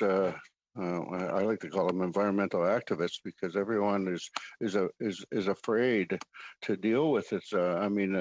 First Nations' role in our environment prior to contact was to maintain balance of nature. So if it's unbalanced right now, and it's like we look at seals and sea lions going up into rivers and eating salmon. That never would have happened in the old days. So keep putting things back to balance and into perspective, I think, is what's needed to happen here. Okay, that's good. Good answer. Dr. Beamish, you mentioned the importance of working together as an international team. So what are the most important factors in creating a credible and effective international team? Well, I suppose that's a good question. I'm not sure I can answer that, but if I was doing it, let me answer it that way. We have a pretty good idea of the scientists that could contribute. When we had our expedition in 2019, I chartered along with a colleague the Professor Kaganovsky, a Russian research ship, and we loaded that ship with 21 scientists from the salmon-producing countries, and those guys worked effectively together, even though the operating language was Russian on the ship. So we do have individuals that have a history of working together. You obviously have to have a smaller committee, but we essentially know how to do it. And if we had the overall support from all countries, I'm confident we could have an effective committee. All we need is the 4 or 5 governments to say, let's do it. Okay. How am I doing, Chair? That's pretty well done. 20 seconds. Yeah, that's good. All right, on to the next one.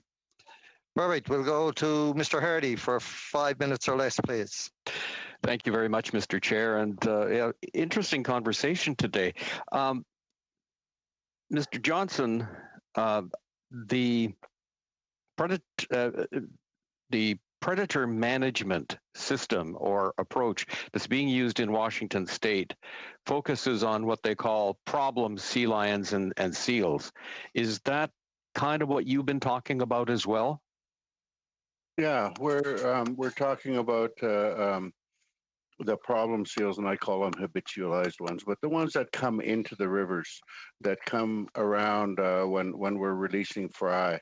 There's a real simple one. Is the province allows loggers or forestry to put their log booms right beside a mouth of a river. Well, if they weren't there, then likely there wouldn't be a staging place for sea lions to go and clean up all of our fries when we're releasing them. So it's things like that we can put things in a perspective. It's not about a big giant call. It's about being precise and dealing with the ones that are in the stopping you from collecting your brood stock and stopping you from releasing your fry.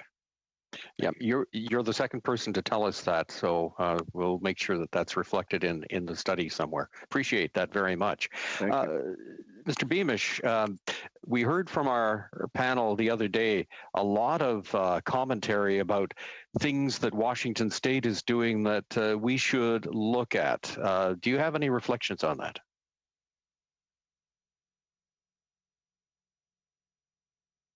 Oops, I think we've lost Mr. Beamish. The more I look, the more he's not there. Okay, then. All right. I was going to also ask about. Here he is. He's back. Oh, yeah, Mr. Beamish. Sorry, I had a question for you. I had a barking dog. I had to go and stop it. I know. I hate it when that happens too. I sometimes get wrestling matches in front of my desk. I'm sorry. I had to stop. No problem. The question was, we've heard a lot from a previous panel about things that Washington State has been doing, and some of which they liked and some they didn't like.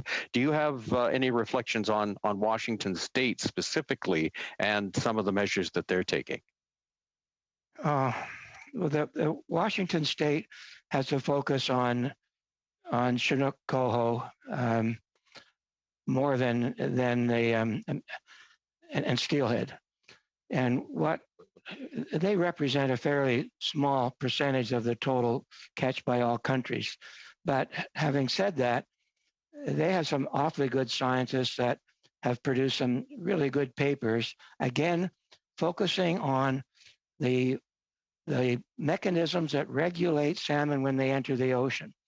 And the mechanisms still look like a fish that grows faster and quicker in the first weeks to months, that exceeds the threshold and then stores enough fat to survive the first ocean winter. And that's only 3 or 4% of the population. Washington based scientists have done some excellent work, but so have Alaska scientists. Well, that gets to the next question then. And of course, it spins off the work that you have done with that international group of scientists. Evidently, there's some shared interests here, and that is the availability of abundant fish to catch. Are there some interests that conflict between the countries or even between the scientists from the countries? Well, I told you guys that I'm old, so I don't know if I can answer that. Everybody knows that the science progresses because we disagree with each other, all right, in a professional way, and that's important. But my experience is that we get along pretty well. And for years, if I need a little bit of information from any salmon scientist anywhere around the Pacific, I send them an email, and usually the next day I have that information. The cooperation is wonderful.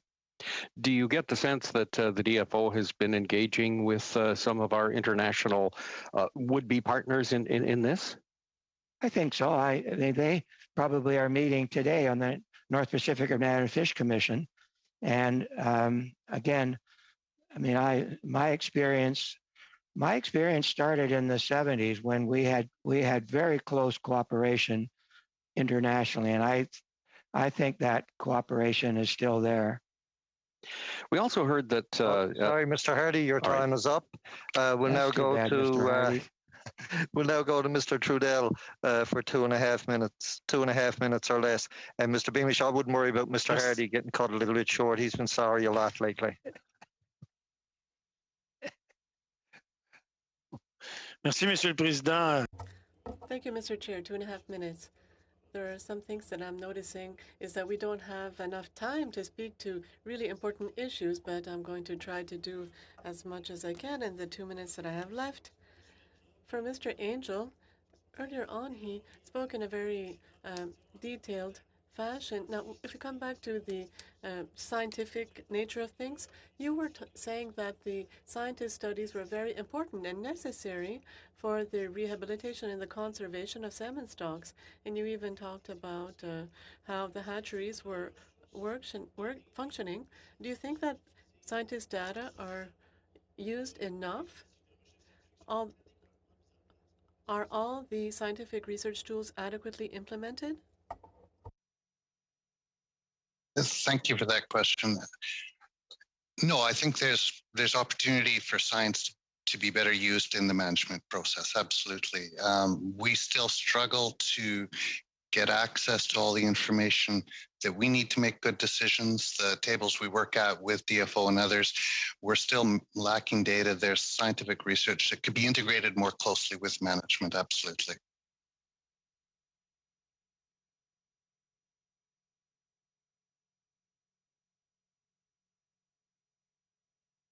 You're on mute, Mr. Trudell. Oh, j'avais refermé mon micro, désolé. Sorry, I was on mute. Mr. Beamish, same question as I asked Mr. Angel. Do you think that scientific data is used enough or is used adequately in order to face these issues with regards to protection of the salmon habitat? Yes, I do, but I don't think that we have the data that we need. We need to see a bigger picture and we need to see differently. So what we do have, we are using, but we don't have the information that allows us to see a bigger picture. We need the missing pieces if we're going to understand what is regulating Pacific salmon in the future of changing ocean ecosystems. Et alors, comment on pourrait faire pour avoir ces... How could we have this information? How can we obtain it? Mr. Beamish. Les deux. Or Mr. Angel, either one. We can obtain it, first of all, by recognizing that we do not have the information that we need.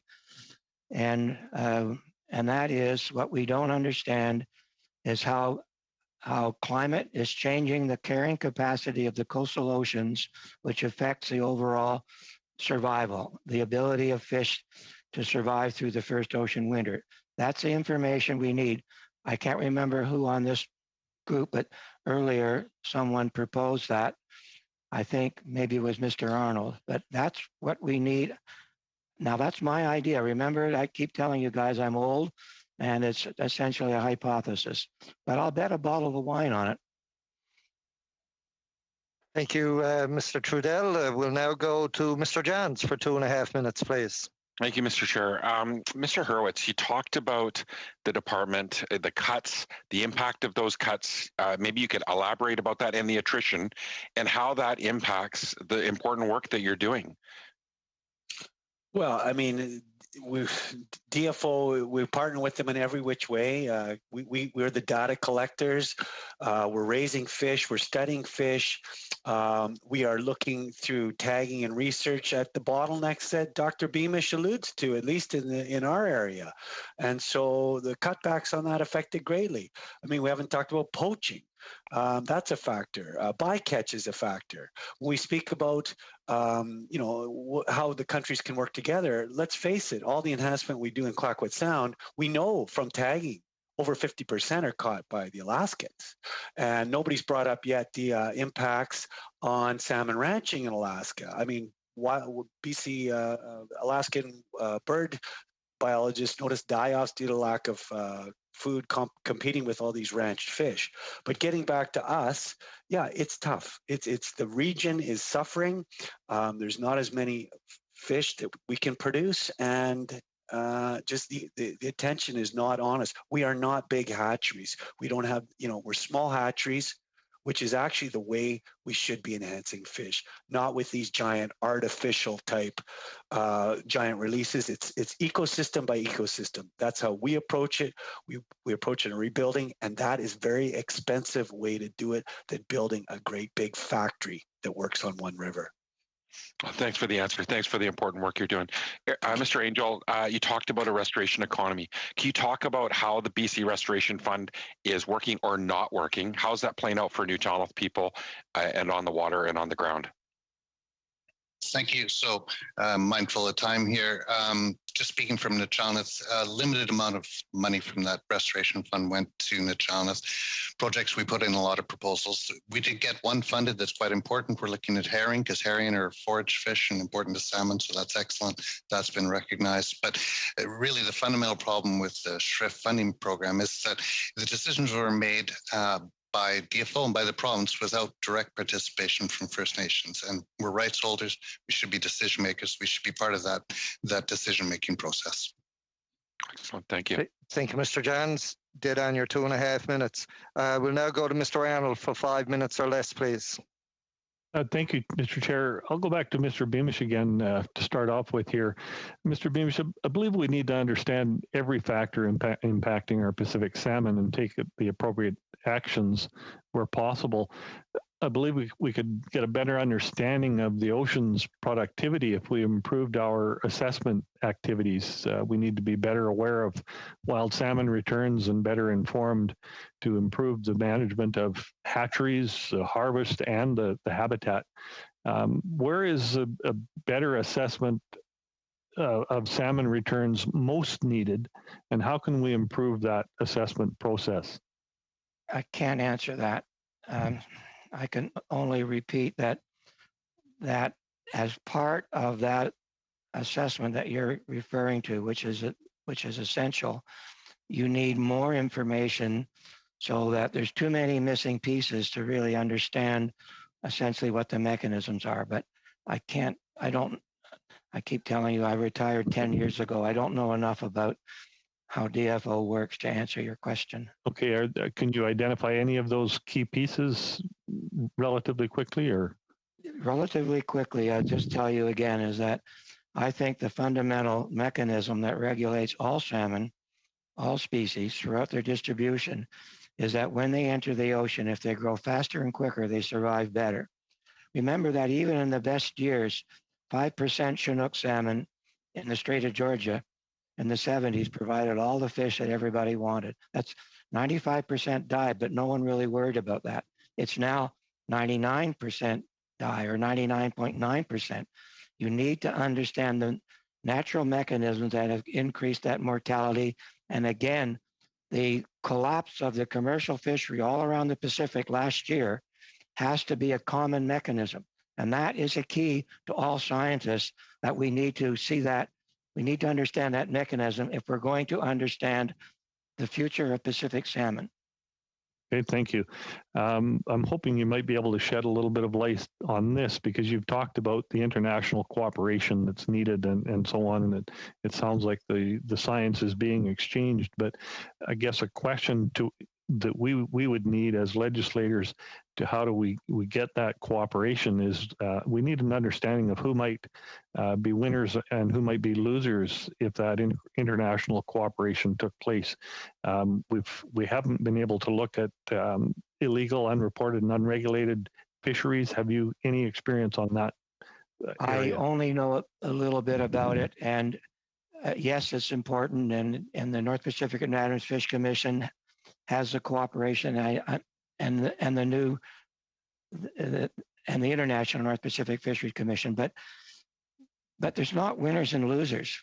If what I'm doing is basically providing the information that all countries need, they need them for their hatchery program, and they need them to understand what the future of the fishing resource is. So really, everybody's going to benefit.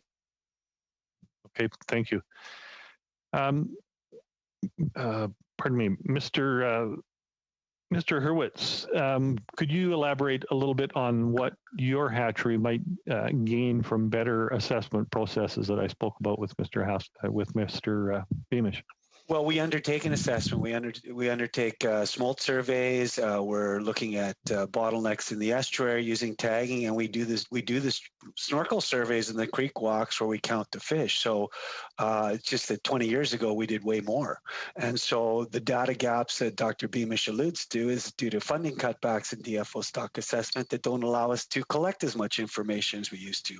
Not only that, we've mapped the human genome. Guess what? We've mapped out the salmon genome, and every dead Chinook we find in a river, we DNA. So we've built up a database of DNA that scientists like Dr. Beamish can use in the North Pacific when they're collecting and DNAing salmon to see where they go. So hatcheries don't just crank out fish. We are a different hatchery. We're producing the wildest, highest quality, most genetically sound fish that we can produce, and we provide tons of information that's used by other scientists. Okay, thank you. In just a few seconds that I've got left here, one of the questions that we all is burning through us all here is, in your opinion, what should a long-term Pacific salmon strategy look like, or what should it comprise? So if you could send us a written submission on that, that would be excellent towards our study. Thank you. Okay, thank you. Thank you, Mr. Arnold. We'll now go to Mr. Morrissey for 5 minutes or less, please. Thank you, Chair. And I have 3 questions. Mr. Johnson, in your opening statement comments, you didn't get to complete. You started to say you had an ask for this committee, I believe. Could you provide that now? Yeah, the ask was around funding. So the federal government needs to provide adequate funding. We need capital funding for business development in aquaculture. We need business development, for business development to assist in establishing partnerships with industry. The First Nations need the province to also support by processing applications in a timely manner. The current process takes way too long. And then the government wants to honor UNDRIP. Just give the First Nations decision-making ability to make their own decisions on what type of aquaculture they want to develop in their territories and provide the funding necessary for the First Nations to make it happen. First Nations can also provide advice on examples of how to breathe life into UNDRIP in a meaningful way for the First Nation. And let us First Nations help government define UNDRIP through economic development. Thank you. Okay, thank you for that, Mr. Johnson. I have a question for Ms. Schmitz. You were pretty categorical, and are you telling this committee that given where we're at now, the salmon stock on the West Coast cannot rebuild naturally? I believe you said it cannot naturally rebuild. Am I correct in your statement? Yes, if you look at the annually, the department has done, they survey many streams, and they count the species that return to spawn every year. And most of the Chinook populations, many have 25, 30 Chinook. Even a lot of the enhanced systems that have been, like I described, Namint River. I was just doing a summary of Namint of the 40 years of enhancement. And we're right now at an average of 260 fish, yet many, for the first 10 years of the 40 years enhancement, 160,000 smolts were released a year. The next 10 years, there was 120,000 smolts released a year. The next 10 years of the 30 year, 100,000 released, and now we're down to about 50,000 being released. And the numbers have remained the same. Anyways, if you look at the coast-wide numbers of Chinook, all the numbers are extremely low.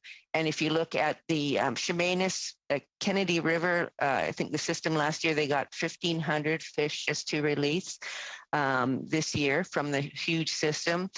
And the whole east coast of the island as well, many of those Chinook stocks are down to very few adult returns. So when you only have, a few hundred, there isn't enough to naturally spawn to increase that to, over 1,000, 1,500 to start to rebuild and become self-sustaining. And that's where in our program with the Phillips River is we because the S1s had higher survivals, there was more fish that returned to spawn, and those in turn have spawned, and then the numbers returned last year, 3,500 strong.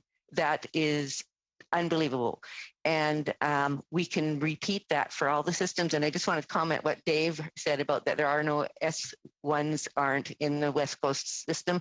I've 20, 30 years of research data, and all the systems predominantly would be S1s. And there's a really good freshwater survey done of Bedwell River that saw a very large component of S1 Chinook migrate out of the system at the beginning of April. And they migrate different, they're gone, and their survivals are extremely well. And so back to the Chinook, if we want to rebuild hatchery intervention, that's what is being done. But when you take those last few remaining fish, you need to enter them into a program that has the highest survival.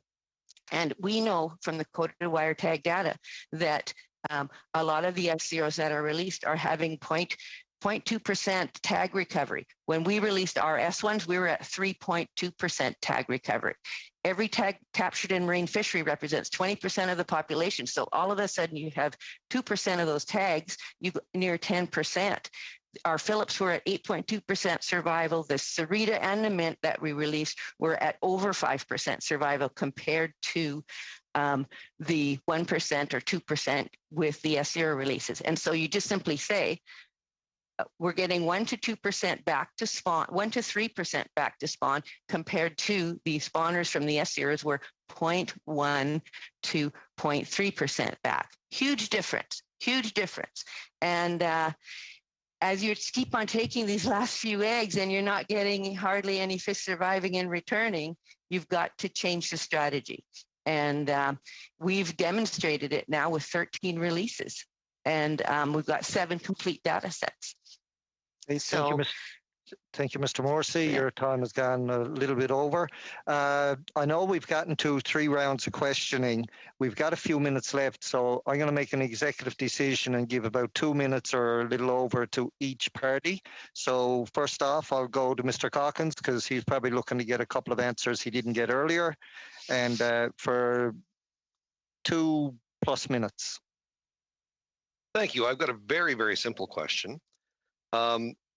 Given the fact that we have a wild salmon policy in Canada, which differs from the Alaskan policies and some of the other international policies, which seem to go towards ocean ranching, I'm wondering, Mr. Beamish, or if anybody else wants to address whether or not our wild salmon policy nestles in a way on the international front where we can expect our wild salmon policy to be successful if we do make some changes. And the other thing I'd like to ask is if there was 3 things, just 3 things that the department could do as a priority in order to save salmon. It doesn't have to be 3. Okay, it could be 2. It could be 5. But I mean, I want to know your top priorities. Like what? Like is it removing fish farms? Is it hatchery enhancement? Is it taking nets out of the rivers? Like if there was a list of your priorities that you think would actually do the best amount of good for ensuring wild Pacific salmon populations to rebound, I would be curious to know what those are. So we'll start there, and Mr. Beamish, I guess I'll leave that with you, and then we'll go to the other witnesses.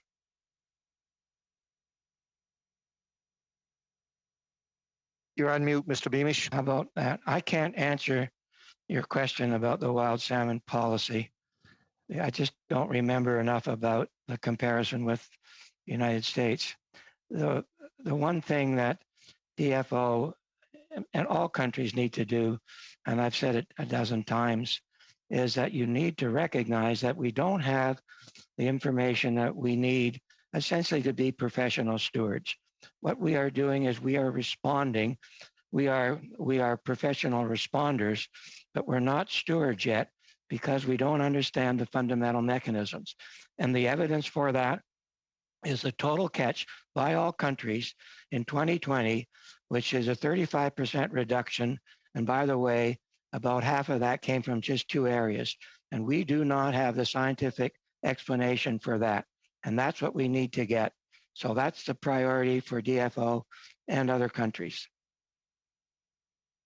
Thank you, Mr. Calkins. We'll now go to Mr. Hardy for 2.2 seconds, 2 minutes and 20 seconds.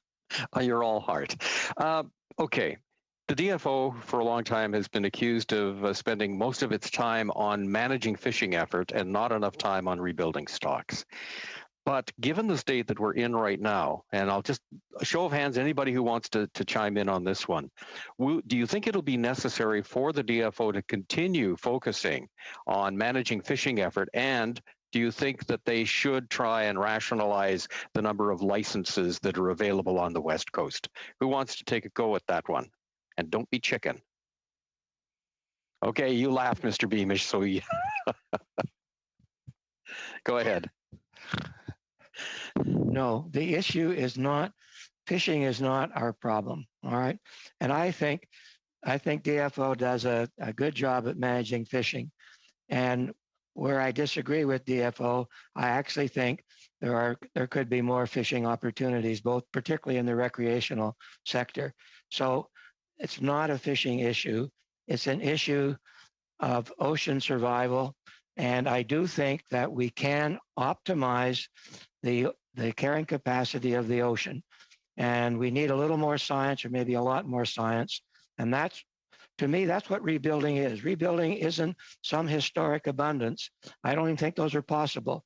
The ocean carrying capacity has changed, but we can, with the proper understanding, rebuild to the capacity of the coastal ocean.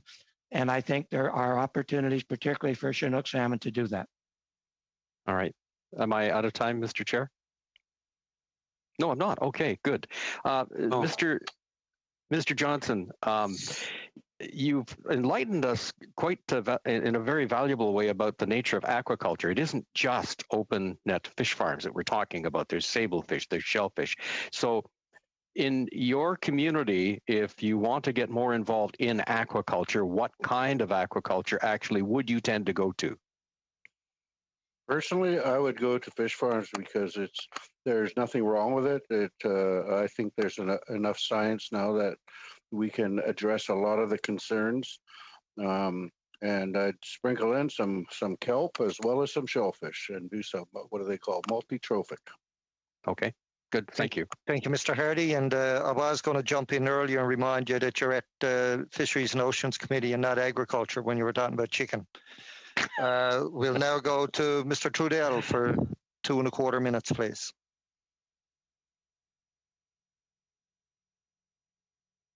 You're still on le micro.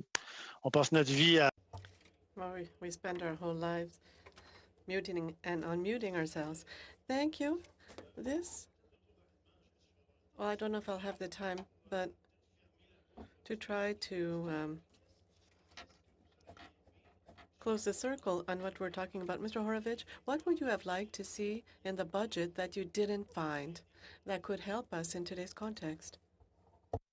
Unfortunately, I haven't seen the budget, so I'm not really privy to answer that. But I know that basically everything that's been on a funding freeze that's been working probably could use support. I believe that through the filling of data gaps, again, Dr. Beamish talks about this. We have risk assessment that in our roundtables we've gone through with Dr. Isabel Pearsall, and we identify our gaps. I think it's very important to start closing those data gaps so that we can find out where there are and are not bottlenecks to salmon survival. To say there's not a fishing issue, though, can I bring up a point? With all due respect, in 1996-97, I hate to say it, Anderson closed salmon fishing, and the returns were off the hook. When we look at what's caught in Alaska alone, comprising over 50% of the stock, the chance for rebuilding, if we could have those fish hit in the beds, something to think about. I am not proposing we close fishing, but I'm saying to not call it a fishing issue is a bit naive. Sorry. Thank you. Bon, dernière petite question, si j'ai le temps, Monsieur le Président. One last question, Mr. Beamish. You mentioned a lot that we didn't have all the scientific data. Mr. Angel, how can we obtain this data?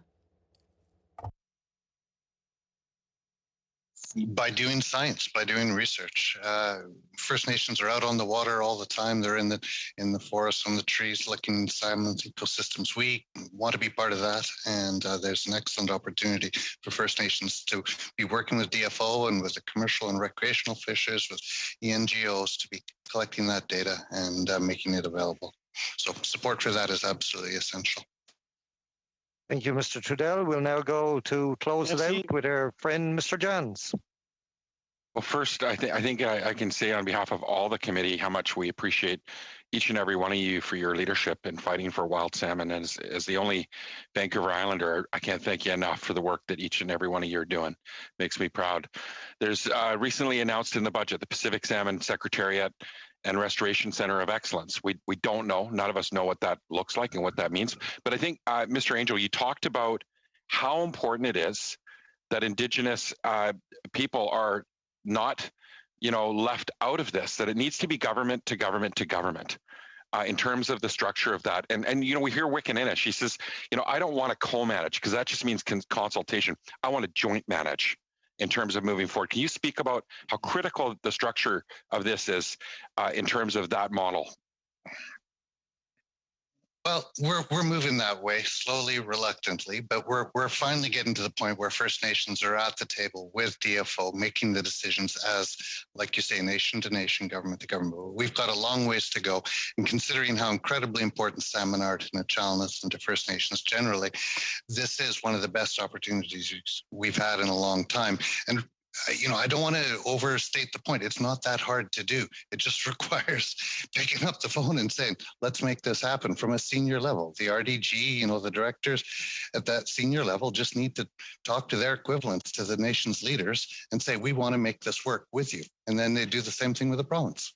Well, and I guess it's at the same thing at the West Coast Aquatic Management. DFO's not even at the table. And all the stakeholders talk about how important that management board is. Can you talk about the absence of DFO and what that does to all the work that you're doing? Well, it just makes everything so much more difficult because, we know that they're the most important player overall in terms of what happens with salmon on the coast, and yet they're not there. So we're always having to make decisions with the idea that, but we still have to run it by the department. If the department were there actually being part of that decision making, it's inefficient, right? I mean, we want some efficiency in this. We want this money to be spent wisely. So let's find processes that can actually make decisions quickly that aren't going to lead to all sorts of conflict. You're not going to get all sorts of lobbying and campaigns going for and against and all that. Get people actually making the decisions that are going to stick, and you're going to spend your money a lot more intelligently. Thank you, Mr. Johns. That clues up our questioning to the wonderful witnesses that we have before us today. I want to say a big thank you to each of them for appearing here today and educating us to great lengths and issues dealing with the Pacific wild salmon. Thank you to committee members for another great meeting. I want to say thank you to the clerks, the analysts, and the translators, and look forward to seeing you next meeting on Wednesday. Meeting adjourned.